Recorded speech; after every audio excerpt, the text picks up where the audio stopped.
बच्चों आज हम सीखने वाले हैं साइंस प्रिपरेशन करेंगे बोर्ड एग्जाम की। 27 को एग्जाम है, जैसा कि यूपी बोर्ड का और सीबीएसई बोर्ड का भी आगे एग्जाम है, तो वो सब कुछ हम सीखेंगे। ध्यान रखना।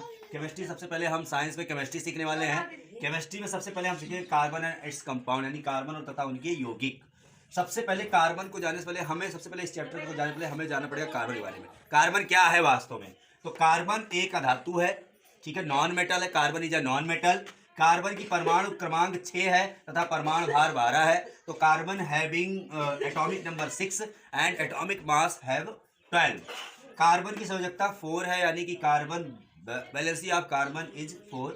कार्बन विद्युत का कुचालक होता है, तो carbon is a bad conductor of electricity, या फिर कह लो आप कार्बन इज अ इंसुलेटर। इधर देखो, यहाँ पे कार्बन सहसंयोजी आबंध बनाता है। Carbon form covalent bond. ठीक, ध्यान रखना, कोई भी कंपाउंड अगर बनाता है तो सहसंयोजी बंध बना करके। सहसंयोजी बंध किसे कहते हैं? शेयरिंग ऑफ इलेक्ट्रॉन, यानी इलेक्ट्रॉनों की साझेदारी करके। तुम मुझे कुछ दे दो, मैं तुम्हें कुछ दे देता हूँ, तो इस तरीके से अष्टक पूरा हो जाता है, फिर कंपाउंड बन जाते हैं। इधर देखो, यहाँ पे कार्बन के 3 मुख्य अपर रूप हैं। कौन कौन सा अपर रूप है? हीरा, ग्रेफाइट और फुल्लिन। अब इसके बारे में हम डिटेल से बात करेंगे, आगे देखते रहिए। Photocopy videography. कार्बन के अपर रूप में सबसे पहले हम लोग को सीखना है हीरे के बारे में। ठीक, तो हीरा मानी यानी कि डायमंड। सबसे पहले इसके स्ट्रक्चर पे आप नजर दीजिए। स्ट्रक्चर में इसके हर एक कार्बन अपनी 4 वैलेंसी पूरा किया होता है। इस तरीके से इसका स्ट्रक्चर होता है, रचना होती है, और इसीलिए सबसे हार्डेस्ट एलोट्रॉप्स होता है कार्बन में। ठीक है ना। यह एक क्रिस्टलीय ठोस होता है।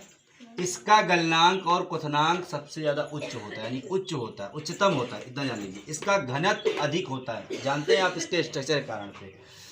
चमकीला होता है, लग्जीरियस होता है। ये विद्युत का कुचालक होता है, इंसुलेटर होता है ये विद्युत का, इलेक्ट्रिसिटी का। इसकी संरचना में प्रत्येक कार्बन 4 कार्बन से अपनी संयोजकता पूर्ण किया रहता है। ठीक है, इसलिए यह सबसे कठोर अपर रूप होता है कार्बन के।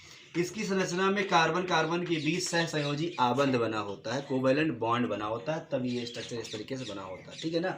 अब आगे ऐसे ही आपको टॉपिक बना के लिखना है, और आगे हम आपको बताते हैं ग्रेफाइट और फुल्लिन के बारे में। अब हम देखने वाले हैं ग्रेफाइट के बारे में। ग्रेफाइट भी एक क्या है? तुम्हारा कार्बन का अपर रूप है। इसकी संरचना पे थोड़ा सा नजर डालिए। इसमें देखो ध्यान से, इसकी संरचना में क्या होता है? ये परत में होते हैं, 2 परत एक साथ, फिर 2 परत एक साथ, फिर 2 परत, इस तरीके से इसकी परतें होती हैं। ठीक, यानी ये स्लाइड्स में बटे हुए होते हैं इनकी संरचना में। और इसका हर एक कार्बन 3 कार्बन जुड़ा हुआ होता है, और चौथे कार्बन के लिए ये अगली स्लाइड में अपने जाता है। सो दैट फॉर रीजन, यही रीजन है कि इलेक्ट्रॉन इधर से उधर गया, इसीलिए ये इलेक्ट्रिसिटी का सबसे अच्छा सुचालक माना जाता है। जबकि कार्बन तुम्हारा क्या धातु है, और कार्बन तुम्हारा क्या था? विद्युत का कुचालक था, लेकिन ये उसका प्ररूप है। बाकी सारे प्ररूप विद्युत कुचालक, लेकिन ये इसकी संरचना कारण पे ये सबसे कोमल और सबसे अधिक क्या कहते हैं कि तुम्हारा विद्युत का कुचालक होता है, उसमें का भी कुचालक होता है, वो सुचालक होता है, दोनों का। ठीक है, यह कार्बन का सबसे मृदु अपर रूप है, सबसे कोमल होता है। इसकी संरचना कारण, क्योंकि जैसे जानते हो ग्रेफाइट कहाँ पाया जाता है? पेंसिल में पाया जाता है। पेंसिल की नोक क्या होती? जरा सा प्रेस करो तुरंत टूट जाती है। रीजन क्या होता है? इसकी संरचना स्लाइड होती है, स्लाइड टूट जाती है। ठीक, ध्यान रखना। आगे देखो, यहाँ पे यह विद्युत का सुचालक होता है। यह इसका जो घनत्व होता है हीरे की घन की तुलना में कम होता है। इसका गलनांक और क्वथनांक कम होता है। यह काले और भूरे रंग का होता है ग्रेफाइट, ध्यान रखना। इसी संरचना में कार्बन की संयोजकता नहीं पूर्ण होती है, इसलिए यह परतों में होता है। ठीक है, परतों में, स्लाइड में होता है। ठीक, इतनी सारी चीजें आपको लिखनी है ग्रेफाइट के बारे में।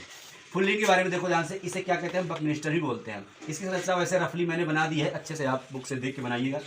यह अपर रूप 60 कार्बन के सहसंयोजी आबंध द्वारा बनता है, इसलिए इसे C60 भी कहते हैं। ठीक, कार्बन 60 के भी नाम से जाना जाता है इसे। इसकी संरचना बकी बॉल जैसी होती है, इसीलिए इसे बकमिस्टर कहते हैं। ठीक, इसका गलनांक और क्वथनांक हीरे से कम तथा ग्रेफाइट से अधिक होता है। यह हीरा और ग्रेफाइट दोनों से अधिक क्रियाशील होता है। यह विद्युत का कुचालक होता है। इतनी सारी पॉइंट आपको लिखना है, तब आपको इसमें कम से कम 5 से 6 नंबर आपको आराम से मिल जाएंगे। ठीक, अब हम देखने वाले hydrocarbon. It's very important topic. ऐसे कार्बनिक यौगिक जिसमें केवल कार्बन और हाइड्रोजन होते हैं। ध्यान रखना, कार्बन और hydrogen, in which organic compound it have only and only constituent element of compound use as carbon and hydrogen. ये 2 प्रकार के होते हैं, ध्यान रखना। सबसे पहले तो संतृप्त हाइड्रोकार्बन, सैचुरेटेड हाइड्रोकार्बन कहते हैं इसे। असंतृप्त हाइड्रोकार्बन, इसे अनसैचुरेटेड हाइड्रोकार्बन कहते हैं। सैचुरेटेड हाइड्रोकार्बन वो होता है जिस हाइड्रोकार्बन में कार्बन की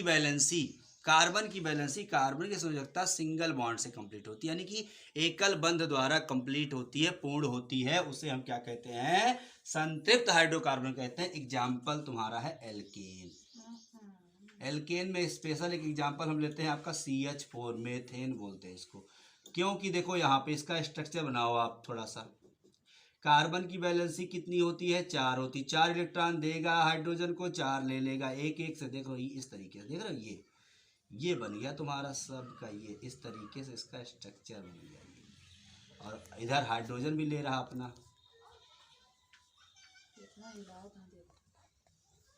ठीक।